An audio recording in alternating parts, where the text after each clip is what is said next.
चलिए तो नेक्स्ट दूसरा प्रश्न करते हैं। समांतर श्रेणी का जो प्रश्नावली पढ़ रहे हैं अपन 5.8, उसका पहला प्रश्न अपन ने देख लिया था। नेक्स्ट दूसरा प्रश्न है कि किसी समांतर श्रेणी के लिए प्रथम पद ए एवं सारवंतर डी निम्नानुसार दिया हुआ है, तो उस श्रेणी के प्रथम 4 पद लिखिए।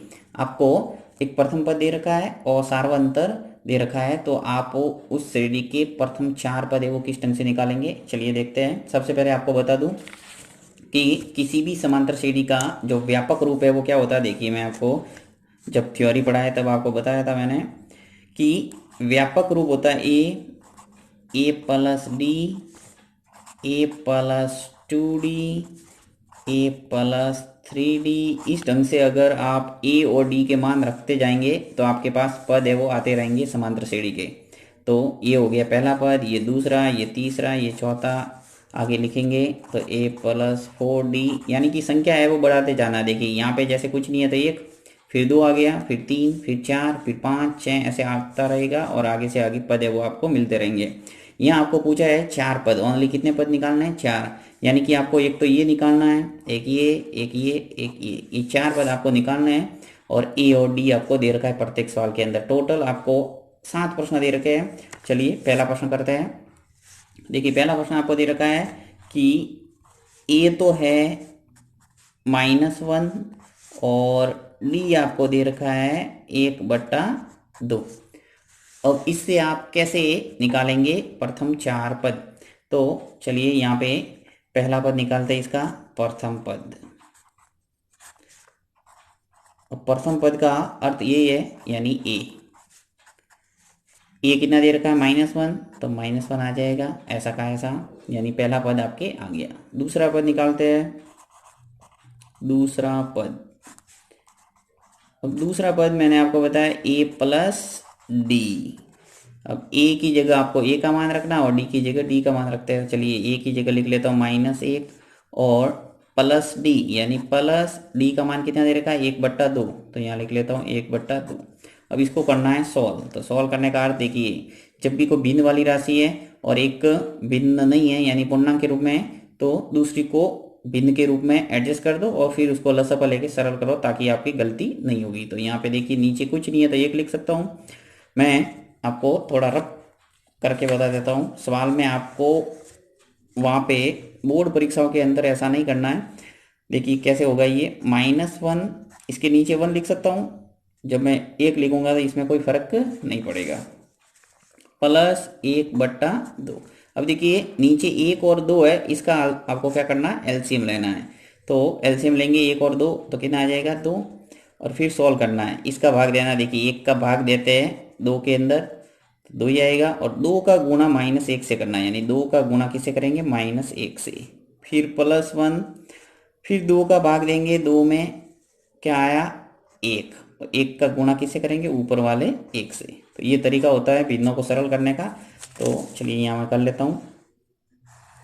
देखिए यहाँ पे एलसीएम क्या आया था 2, नीचे कुछ नहीं था तो 1 अपन ने माना था, 1 का भाग देंगे 2 में, 2 का गुणा -1 से करूंगा तो -2। फिर +1, 2 का भाग देंगे 2 में 1, 1 का गुणा 1 से करूंगा तो 1 ही आएगा। इसको सरल करेंगे तो क्या आएगा, देखिए -2 और प्लस का 1, तो -1 आएगा और /2, यानी कि दूसरा पद आपके निकल के आ गया -1/2। चलिए तीसरा पद निकालते हैं। तीसरा पद, तीसरा पद का अर्थ हुआ a + 2d। अब देखो याद रखने का थोड़ा तरीका बता दो आपको, a + d याद रखना, और तीसरा है तो 1 कम कर दो, 2 लिख लो। जैसे यहाँ दूसरा था तो 1 कम कर दो, 1 आ गया, यानी कुछ नहीं है तो क्या होगा 1। पहला है तो सिर्फ पहला पहला पद तो यही होता है, ये आपको याद रह जाएगा। तो सिंपल सा तरीका है, व्यापक रूप याद करना इतना कठिन नहीं है। तो a है वो कितना है -1, तो यहाँ -1 लिख लिया। फिर +2d, यानी 2 का गुणा करना है d से, d कितना है 1/2, तो यहाँ पे 1/2। अब देखिए 2 से 2 कैंसिल हो रहा है ऊपर नीचे, तो 2 से 2 कैंसिल कर दूं तो क्या आएगा -1 और प्लस का 1, -1 और +1 कट गया तो क्या बचा 0। इस ढंग से तीसरा पद है वो निकल के आ गया अपने 0। चलिए चौथा पद निकालते हैं। चौथा चौथा पद क्या आ जाएगा, a+3d, a+3d। तो a का मान है -1 प्लस 3 इंटू डी का मान आपके है 1/2। अब इसको ऐसे ही सरल करना पड़ेगा, भिन्न है इसलिए लसअ लेके, तो इसको सरल कर लेता हूँ मैं। देखिए -1 गुणा करेंगे, 3 का गुणा 1 से करेंगे यानी अंश का गुणा अंश से, तो 3/2। अब इसको लसअ लेके सरल करता हूँ मैं। तो लसअ लेंगे तो क्या आएगा, यहाँ पे कुछ नहीं है तो 1, और 1 और 2 का एलसीएम क्या आएगा 2। नीचे कुछ नहीं है तो 1 का भाग देंगे 2 में 2, 2 का गुणा -1 से करेंगे तो -2, फिर प्लस 2 का भाग देंगे 2 में 1, 1 का गुणा 3 से करूँगा तो 3, -2 और प्लस का 3 घट जाएगा, यानी 3 में से 2 हो गया तो क्या बचा 1, 1/2। ये आ गया आपके आंसर। यानी कि आपके प्रथम, दूसरा, तीसरा और चौथा पद निकल गया। अब आप इजीली इस श्रेणी के 4 पद है वो लिख सकते हैं, तो मैं यहाँ लिख के बता देता हूँ आपको। अतः एपी का अर्थ हुआ समांतर श्रेणी, अर्थमेटिक प्रोग्रेशन, ठीक है। तो एपी के 4 पद, और एपी के 4 पद कौन कौन से हैं, एक तो ए है, एक a+d है, एक a+2d, a+3d। तो मैं कंटिन्यू जो जो मैंने निकाले वो लिख लेता हूँ। सबसे पहला मेरे निकला था -1, फिर निकला -1/2, फिर निकला मेरे तीसरा पद 0, और चौथा पद निकल के आया मेरे 1/2। तो 1/2 ये मुझे पूछा था सवाल के अंदर कि प्रथम 4 पद लिखिए, तो प्रथम 4 पद मैंने लिख लिए, और ये कंटिन्यू चलते रहेंगे ऐसे। सेकंड प्रश्न है a बराबर 1/3 और d बराबर दे रखा है 4/3। तो दूसरा प्रश्न लेता हूँ मैं। a बराबर है 1/3 और d का मान है 4/3। a और d का मान दे रखा है, आपको पूछा है AP के प्रथम 4 पद। तो चलिए पहला पद निकालते हैं। प्रथम पद क्या हो जाएगा, देखिए प्रथम पद a निकल के आ जाएगा आपके, a कितना है 1/3, तो 1/3 लिख लेता हूँ। फिर द्वितीय पद या दूसरा पद, कुछ भी लिखो, दूसरा पद क्या होता है a+d। ये आपको याद रखना पड़ेगा, a+d, a+2d, a+3d। जैसे जैसे सवाल करेंगे आपके दिमाग में बैठता जाएगा। तो a+d, a का मान कितना है 1/3, a का मान मैंने 1/3 लिख लिया यहाँ से। और प्लस d, तो d कितना है 4/3, तो लिख लो +4/3। अब इसको सरल करना है, तो सरल करने का अर्थ है, देखिए नीचे जो हर है वो कितना है 3 और 3 समान है, तो ज़्यादा सोचने का काम ही नहीं है, आपके एलसीएम में वो 3 ही आएगा। अब इसको सॉल्व करने के बारे में भी नहीं सोचना है, क्योंकि ऊपर वाला एज इट इज जैसे कि ऐसे आएगा। तो 1 + 4, बीच में प्लस है तो प्लस लिखना है, माइनस है तो माइनस। तो देखिए यहाँ पे 1 आ गया और 4 आ गया, ऐसा कैसा, लिख लो आगे। 1 और 4 कितने हो गए 5/3, यानी कि दूसरा पद निकल के आ गया आपके 5/3। चलिए तीसरा पद निकालते हैं। तीसरा पद, अब तीसरा पद है वो क्या होगा, देखिए पहला पद ए हो गया, दूसरा पद a+d, और तीसरा क्या हो जाएगा a+2d। ए का मान एज इट इज ऐसा कैसा लिखना है 1/3, तो 1/3, फिर +2 सूत्र का इंटू डी का मान दे रखा है 4/3, तो 4/3। इसको सरल करते हैं, 1/3 ऐसा का ऐसा, फिर +2 का गुणा 4 से कर दो, कितना आ गया 8, यानी अंश का गुणा अंश से, फिर 3 नीचे ऐसे के ऐसे। यहाँ पर भी देखिए वही, हर में 3 है तो कोई दिक्कत नहीं, 3 ऐसे के ऐसे आ जाएंगे हर में, और ऊपर वाला जोड़ दो 1 + 8, 1 और 8 मिलके कितने हो गए 9/3। अब देखिए 9 के अंदर 3 का भाग जा रहा है, इसलिए दे देते हैं। यहाँ पे देखिए जैसे 5/3 था, तो 5 में 3 का भाग नहीं जा रहा था, इसलिए मैंने इसको ऐसे ही रखा। परंतु ये जो भिन्न है वो सरल हो रही है, तो जब भी भिन्न कोई सरल होती है तो उसको करना है। तो 3 का भाग 9 में देंगे तो कितनी बार जाएगा 3 बार, इसलिए इसका क्या आ जाएगा 3, यानी तीसरा पद है वो निकल के आ रहा है 3। चलिए यहाँ पे कर देते हैं चौथा पद। चौथा पद क्या होता है a+3d। a+3d, ए का मान आपकी कितना है 1/3, तो लिख लेते 1/3, फिर ये 3 ऐसे के ऐसे सूत्र के इनटू डी का मान है 4/3। अब देखिए ऊपर नीचे जब भी कटता है तो उसको काटा जाता है, तो 3 से 3 कैंसिल हो रहा है, काट दो इसको यहीं। तो 1/3 फिर प्लस ये 4 ऐसा का ऐसा। अब लसअप लेके इसको सरल कर दो। यहाँ पे देखिए कुछ नहीं है तो नीचे 1 लगा सकते हैं, लसअप आ जाएगा 3। 3 का भाग दो, 3 में 1, 1 का गुणा 1 से करेंगे 1 ही होगा। फिर यहाँ पे कुछ नहीं है तो 1 होगा, 1 का भाग देंगे 3 में, तो 3 और 3 का गुणा 4 से करेंगे तो आएगा 12। तो 13/3 ये आ जाएगा चौथा पद। तो इस ढंग से आपके एपी के चारों पद निकल के आ गए। लिखेंगे अतः एपी के प्रथम 4 पद, ईपी के प्रथम पद 4 क्या आ गए। पहला पद निकला अपने 1/3, जो ए दे रखा होता है वही पहला पद होता है, इसमें तो कोई दिक्कत ही नहीं है। फिर दूसरा जो है वो निकला है अपने 5/3। तीसरा पद निकला है अपने 3, तो यहाँ लिख लेता हूँ मैं 3। और चौथा पद निकला है 13/3। तो इस ढंग से आपके सभी पद निकल गए चारों।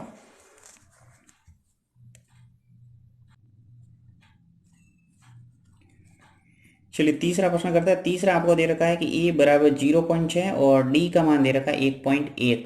तो इसको किस ढंग से करेंगे, यहाँ पे पॉइंट वाली संख्या है तो उसको कैसे हल करें। देखिए जैसे तीसरे को लेते हैं अपन, यहाँ पे ए का मान दे रखा है 0.6 और डी दे रखा है आपको 1.1।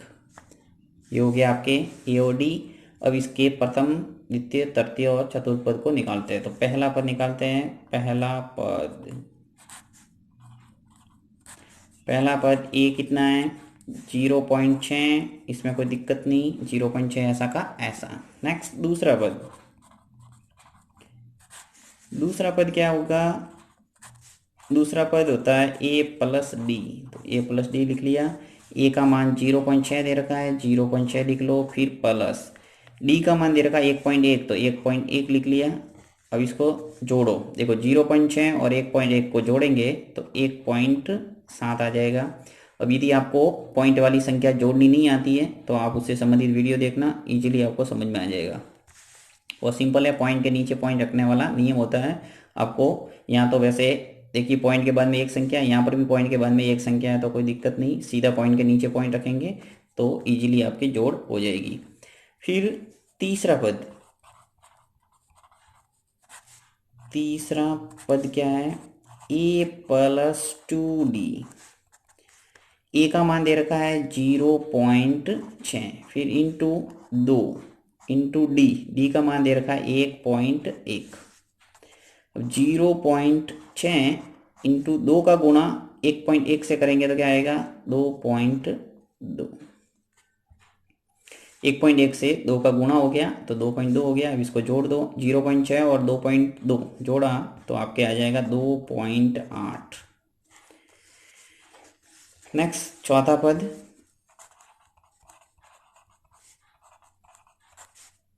पद होता है ए प्लस 3d।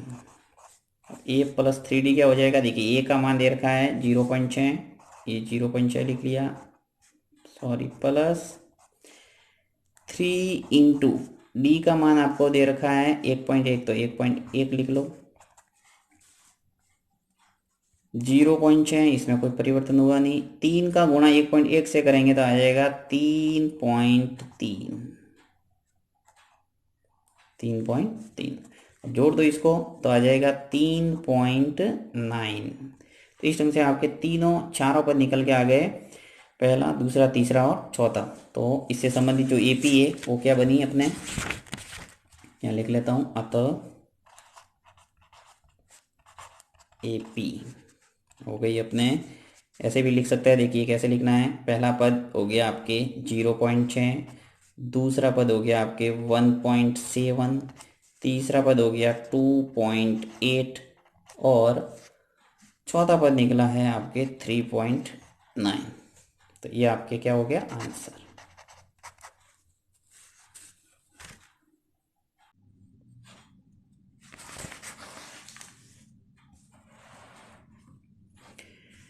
अब देखिए आगे चौथा जो प्रश्न है वो a बराबर 4 है और d बराबर -3, इजीली आप कर सकते हैं।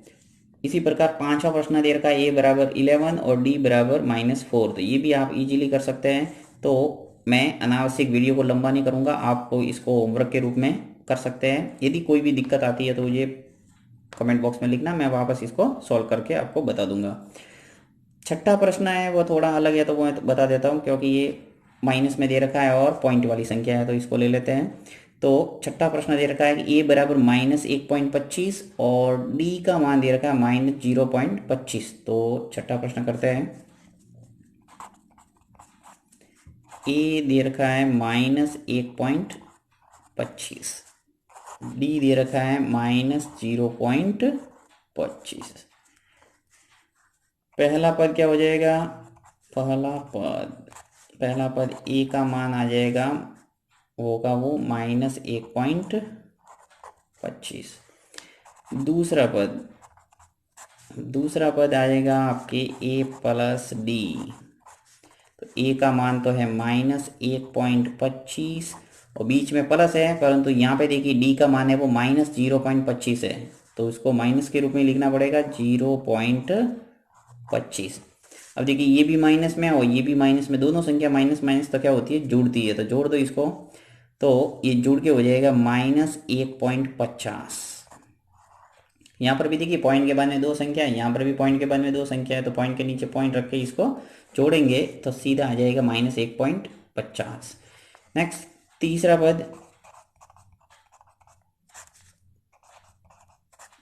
पद क्या है? a plus 2d। तो a का मान तो है आपके -1.25 और +2 इंटू डी का मान आपके दे रखा है -0.25। अब देखिए यहाँ पे -1.25, इसको तो ऐसा कैसा लिखा है। अब +2 का गुणा जब -0.25 से होगा तो क्या हो जाएगा, -0.50।